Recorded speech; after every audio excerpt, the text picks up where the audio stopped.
Welcome back to Elevate Your Life podcast. I am your host, Monique Arpagon. I am so thrilled to kick off season 2 of this podcast with a meaningful conversation that I had with Pamela Gray Daniel. Pamela is a social unity and oneness practitioner, and she happens to be a really good friend of mine. And so we were inspired to just have a regular conversation in front of you. It's not an interview, but we have meaningful and deep conversations all of the time. This was our opportunity to share that connection with you in public. In this conversation, we discussed spiritual evolution. We discussed our processes of how we step into our personal power and how we quantum leap. So many things were discussed in this episode, and which I split up into 2 parts. It's originally an hour long, but I split it up into 2 parts. So today you will experience part 1, and next week I will release part 2 for you. So grab your cup of tea or listen while you're working out or driving and enjoy. All right, we are recording. Hey, boo, hey. Hey, I was upset that you weren't recording when we first came into the room, because I was like, that was us just being us. Like, I was moving and then you were moving. It was so cute. And I was like, dang. But yeah. I know. I had already been here for like 10 minutes. So I was like, I'm not going to record myself just doing stuff. Just being here.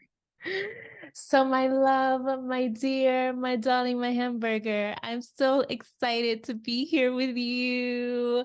Just having a personal moment in public, I suppose. Yeah. I'm still very aware that I have some filters, so I might have to warm up. Just good.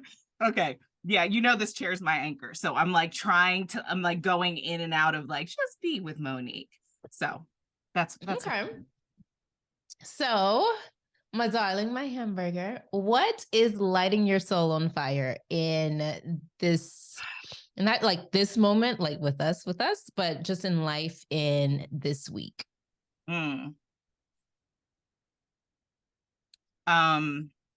It's been about being present with spirit, myself, and just listening to what is being spoken to me. Like, I recognize that spirit is always speaking to us. It's not like something that we have to ask, like, I need to hear you. It's more like, I need to be quiet to hear and receive. And for me, spirit speaks through everything. Like, it could be a billboard. And so just allowing myself to be open to hear and then like follow, be inspired. So that's what's been lighting my soul up. And our conversations, of course, we've been having some really good ones. So yes, I love that. I was going to ask you, like, how does spirit speak to you? Can you like just give like a rundown of like the different ways that you have witnessed and drunk in the medicine of spirit? Drinking it in. Yeah, it's totally, well, I think I look for spirit's message in things. Like, sometimes I can be scrolling on Instagram or like I said, listening to a song and actually like being present with it, not just like hearing the music, hearing the beat and being like swept away by that, but like really tuning into like, there's always a message for me. And that might seem a little intense. It's not, I mean, it's not always like that, but like, I could be watching a TV show and it's like, I think that the message that spirit has given for me in the place that I am in my life is about growth and expansion and healing and oneness. That's like a huge thing. Like, how can I be open to receive others in a way that says that they are me, not just, oh, this is a person, right? Like, how do I see myself in others, and how can I bring that all into how I operate in this world? And so that's one way. And then I do get like pictures. Like the other day, my daughter said that she left her computer at school, and then the teacher was like, no, we haven't seen it for 2 days. And I was meditating at the time, and I was like, I'm not going to let this ruin my meditation. And so I just laid back and I got a picture of the friggin' treehouse. And it was like, go. Like, it was just like very compelling picture. I didn't hear anything audibly. And then I walked down the stairs and I was like, well, let me check in this front room. And it was literally like, no, go outside. And I went outside and it was just starting to rain. And lo and behold, the laptop's in the part of the treehouse that's not covered. And so I was able to find that. So it's in so many different ways. And I'm just grateful that I can be silent and still to hear those things. And as I do, it increases for me. So yeah. I know you brought yourself full circle there, but I want you to finish that story of the laptop or being in the treehouse, and it had rained the day before. Yeah. And I was worried that it wasn't going to turn on. Like, I got it in the house, I wiped it down, and I couldn't get it to turn on. And I started to get frustrated and like, oh my gosh, if this doesn't work. And then I was like, no. And I was talking to you. I was like, we were on Marco Polo. So yeah, Marco Polo is one of those things that's like a relay kind of. It's not live, it's full time, real time. But anyway, I was saying, oh, what if it doesn't work? And like in the moment, it was like, you didn't get all that information and guidance for it not to work. And then you busted through and you were like, it's gonna work. We're gonna be fine. It's all good. And it was. So yeah. I love it too. Yes. So what came up for me as you were talking, I was I was being reminded of when I was a teenager and in church, and how I expected to hear God speak, how I expected to hear Spirit speak. And it was like, God is going to speak in this deep, manly voice that I will be able to hear. And that's what I was looking for. Yeah. And years later, I realized and opened myself up to other ways of hearing Spirit. And it can come like anything. And we were talking about shifts in how we notice a shift in our body. Yeah. And yesterday, and I know when Spirit is speaking, if it's through a person, if it's through a tree, if it's like something that I'm scrolling through that you mentioned, it can be literally anything. My eyes feel like they do something weird, like not weird. I can't see what happens, but it feels like they're dilating. And then I feel like a downshift in my body. I don't know what that feels. I mean, I don't know how that translates to you, but it feels like a downshift to me. Okay. And like expansive like tingles in my back. I'm just like, oh, Spirit's saying something right now. That was the message. And I have gotten to a place where I can have a question, and I ask Spirit in the morning, and I know Spirit's going to respond to me that day.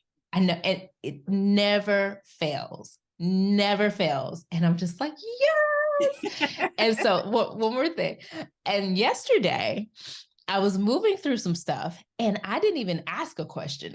Maybe I asked it before, now that I think about it, like days before. And now I'm like, oh, Spirit answers me on the same day. And now I'm like contradicting myself, but whatever. Girl, Spirit do what Spirit want to do. It's about... It came in the right time. Yes. Okay. Yeah. But like Spirit had me so tightly and so like just snuggled in a nest. And I was like, thank you. Yeah. Thank you. You knew I needed that right here in this moment.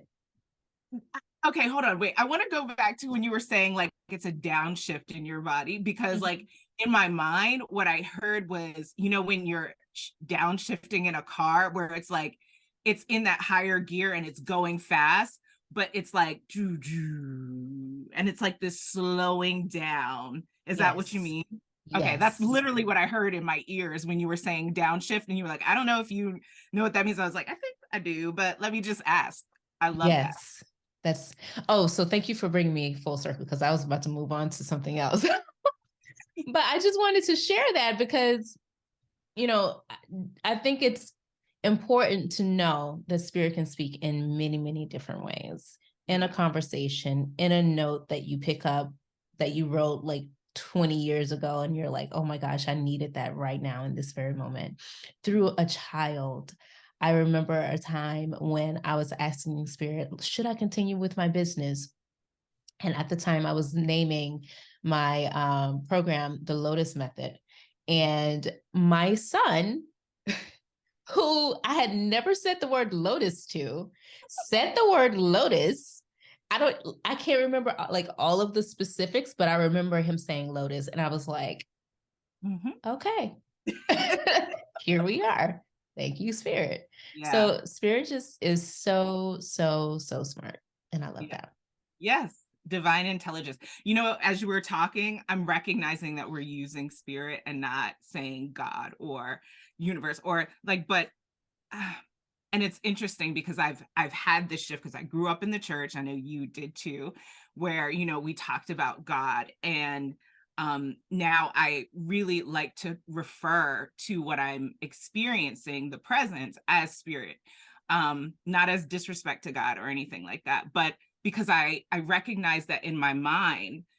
And you know how you were like talking about how you were kind of trained that God was like this man in the sky and his voice, and you know what I've grown, like that served me during the time that I was growing, and I needed to understand divine intelligence, love, all of that stuff.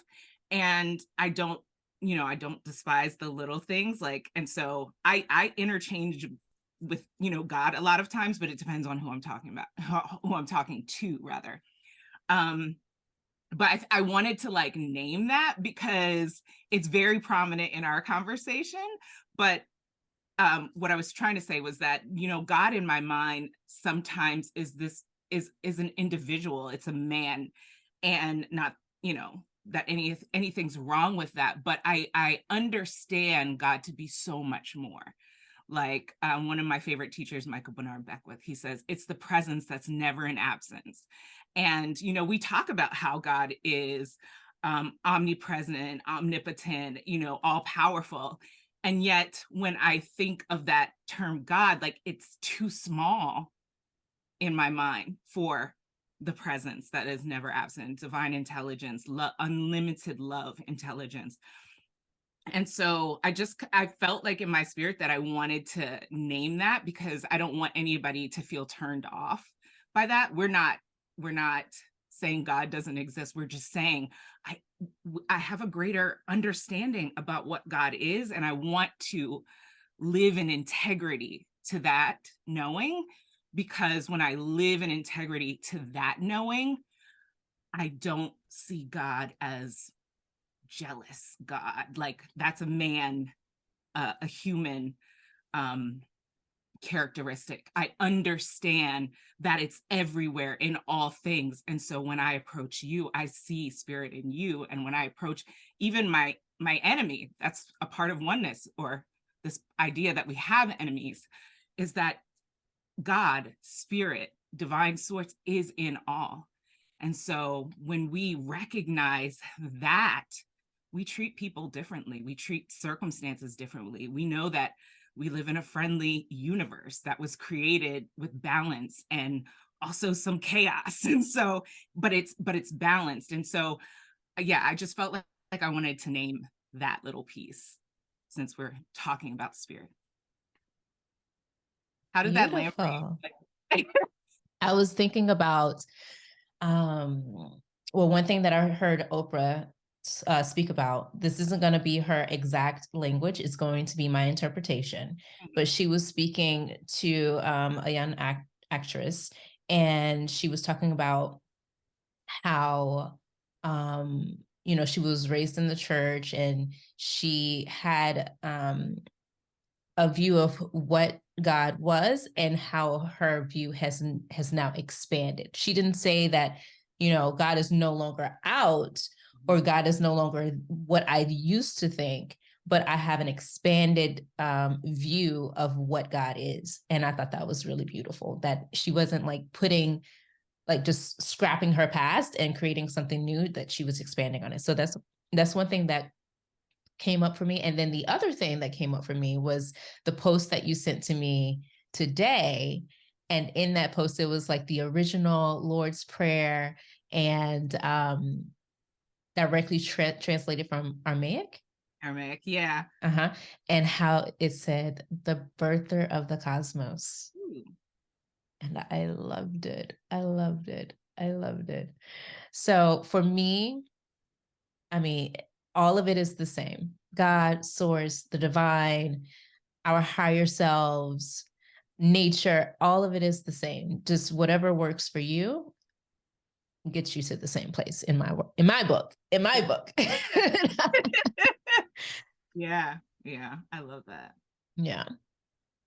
You know, I'll just put this disclaimer out there as well. I was looking through the comments and it was like, this isn't exactly the translation from Aramaic or whatever. But the whole point is like, we can have an expanded understanding. And, you know, if we're living on a revelation from 2000 whatever years ago, like, are we growing? Are we expanding in our knowledge of God? And I don't know that you want to even take this conversation in this direction, so I'm gonna put on the brakes. That's a whole nother conversation. Yeah, it could be triggering, but I mean, as you were saying that, I was thinking that, you know, God is still speaking to us. Yeah. God didn't only speak to Mark and Paul, and God is speaking to us. And so as the universe grows and expands, I think the word of God grows and expands as well through our very essence and being. Yes. Yes. I agree. And so now we're going to have this awkward moment of silence. What shall we talk about next? Okay. How about Muji? Oh, I love Muji. He was, so again, he was one of the three teachers that when I kind of took a step, gosh, I keep coming back to this. I'm sorry. Like, I don't even know how to navigate away from it. What are you sorry about? Okay. Didn't we say no sorries in our relationship? We did. But we just steered away from the conversation and somehow Muji just brought me right back. Because what I was going to say was, when I was going through the spiritual expansion, that's what I'll call it. When I was going through the spiritual expansion, I was having a hard time connecting with teachers that I had in a previous version of my life. And so Muji and Michael Bernard Beckwith and Abraham through Esther Hicks were like these mainstays for me that helped me develop my awareness and understanding in a way that didn't feel like I was all by myself in this, like trying to figure it out.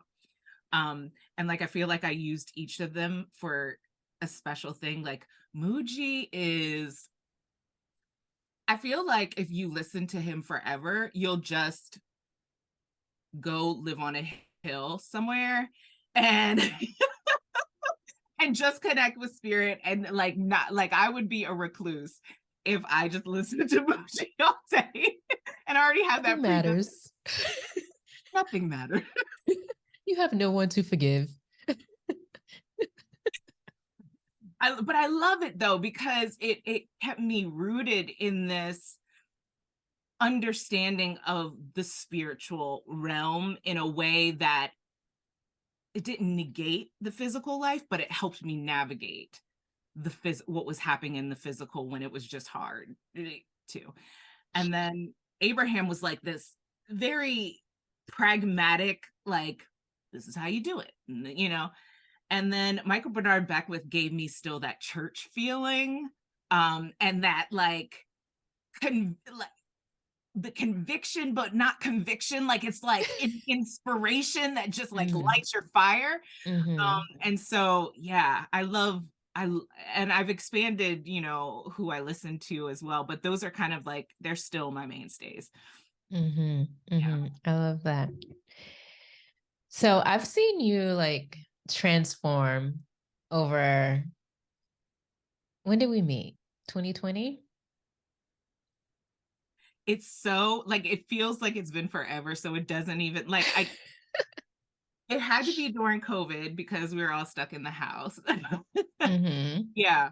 I think 2020. Yeah, 2020. And then over the past, what, year, we've like quantum leaped several times together. Yeah. So in your quantum leaping and like, hold on, how do I want to say? I've seen you quantum leap several times, and the most recent biggest shift that I've witnessed is you and your relationship with social media. And I would love to like for you to take me through like your process, your internal process from being in a place where you have a very distant relationship with social media, where you may have gone from not posting to posting scenery posts and then postings of your face, your beautiful face, and your gorgeous voice. Like, take me through Mm, the, as much as you can, evolution. the internal work that has taken place. Yeah. Because this is something that not only I can feel like from you, but it's something that's has become tangible in your 3D world. Yeah. So I realized as you were talking that I used to be like, I hate social media.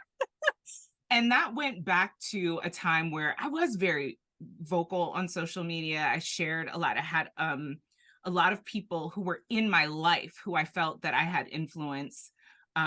They were in my circle of influence, and I was sharing with them, and I was feeling very much unseen, unheard, or even invalidated. And just with some context, I work in the area of creating systems of social change and social justice. And so, as I'm sharing with people who are from, various different types of backgrounds, but people who I thought really said that they loved me when I was sharing issues that were really close to my heart, I felt very much dismissed. And then I got like a little, how there's people on social media who are like, aggressively, like very aggressive and trying to get their point across that way. And I look back a couple years at post on social media and I'm like, ugh, I did not enjoy that time and space, right? And there was a time when I said, okay, I'm not doing this anymore. And so I completely shut down sharing about things on social media. And then I wrote a book, and when I was trying to promote the book, that's when I like up What's the leveled name that. of your book? It's called Healing Our History and Co-Creating a Culture of Oneness. Thank you. Yes, thank you. And I wrote that book. I was supposed to go to Milan, and there was all these things. So I started sharing on social media again, just briefly. And then we had a huge social uprising focused around social justice. And I shared a lot during that time. And then I got tired. I think I got really fatigued. And that coupled with the blocks from feeling invalidated and, I just was like, I'm not doing anything. I got really frustrated, and those things combined created this emotional block for me. Um, and so I was really resistant against it. Like, I don't know how else to explain it. And then I took a retreat for myself. And I spent 6 days in St. Martin with the intention that, well, let me run back for 1 second. So I was in a meditation, and oftentimes when I meditate, I ask spirit a question. Like, I need to know, what do I need for this next level of my life, where I'm going? I want to reach my highest potential. What do I need to go to? What do I need to do next? And I remember like writing down a question to that extent, kind of. And I laid back, and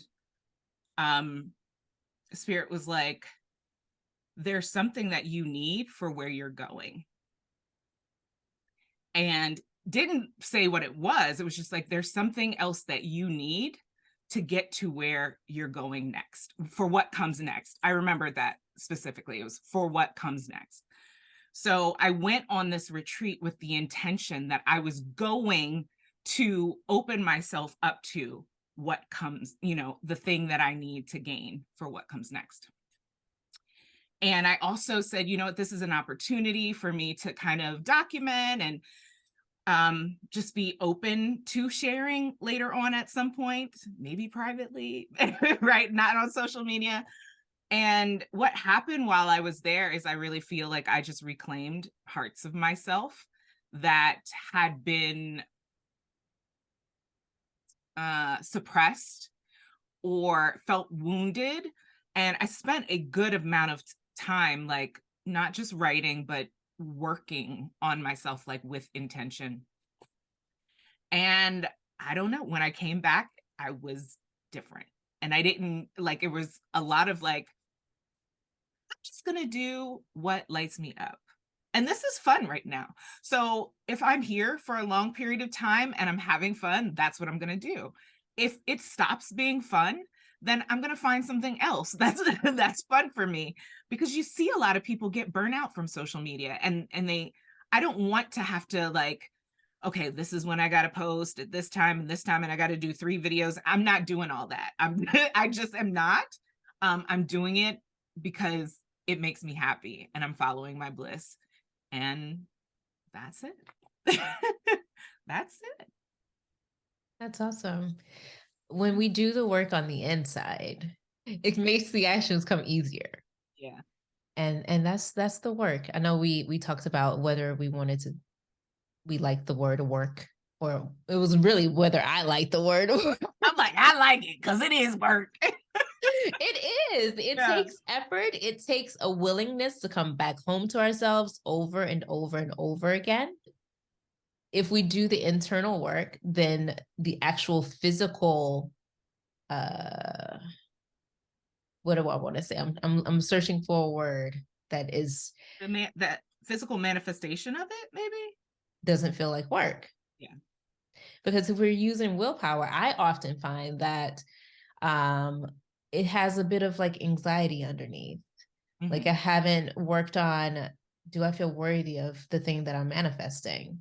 Mm-hmm. Do I feel that I even can? Do I feel deserving of it?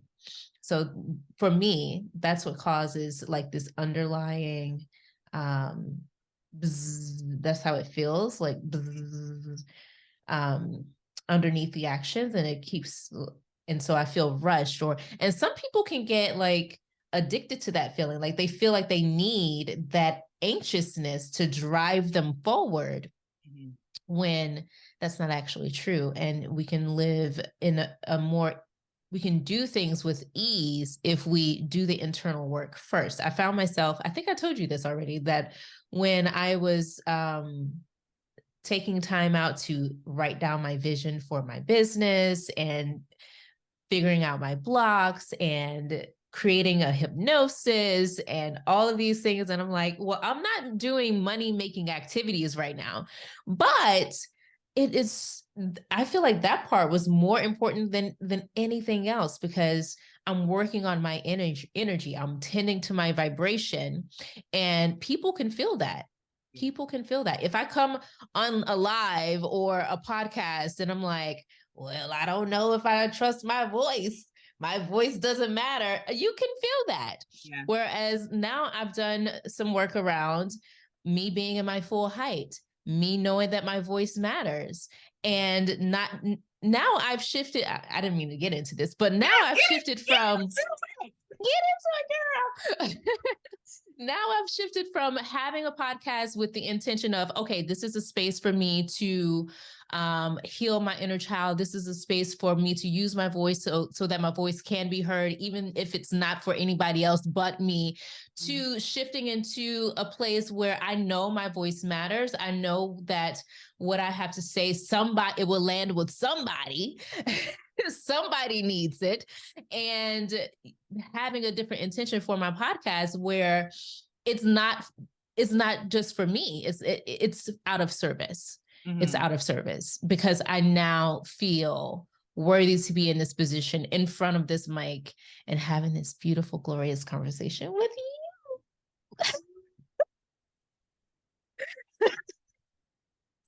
You are so worthy. And I'm so happy to hear your process too as well. Anyway, we just here being us, okay? Yeah. And I love the awareness that you're like, you know, my voice matters. Like I do think that a lot of people struggle with this idea that who's going to listen to what I have to say? And I'm brought back to the thing that I shared with you yesterday about how there was this guy and it was on Instagram. This was a moment when God talked to me. Okay. So the guy who's talking to this famous jazz artist, and he asked the question, is jazz for the listener or is it for the player?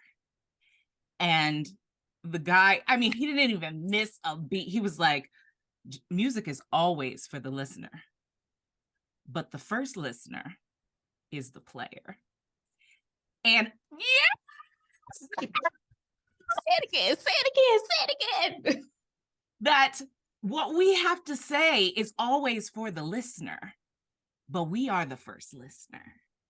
And so when we can like drink in what we have to say, when we can say, oh, that blessed me. This is how it changes how I'm going to show up. Well, we've already changed the world because we're a part of the world, and how we show up in the world is going to transform how the world is. And so we're one. We are one. Because we are one. You can't drop a pebble in the ocean and not see the ripple effects and not, you know. And so I love that, you know, when we hear who's going to listen to what I got to say, we say, I'm listening to what I have to say. That's enough. But it is going to land on people who are blessed, you know, by what we have to say, but they can't be blessed by it if we're not willing to do it, to say it, to be it. Mm-hmm. So yes, so that's for whoever and you, because we have moments where we ebb and flow, right? Where we have those moments where we have this confidence and then we like, where did it go? But that's part of the process. Expansion and contraction. Yes. Expansion and contraction. Okay, how much fun was that? Okay, we're going to end the episode for part 1 here, and we'll pick up right where we left off in part 2 next week. If you found this beneficial and helpful and enjoyable, depending on which platform you are listening to this, whether you're watching the video podcast, subscribe to the channel, give it a thumbs up, share it with your friends. If you're listening to the audio only on iTunes or in Spotify, subscribe and download the episode. Your support is greatly appreciated here. I look forward to sharing this time with you again next week. Stay tuned.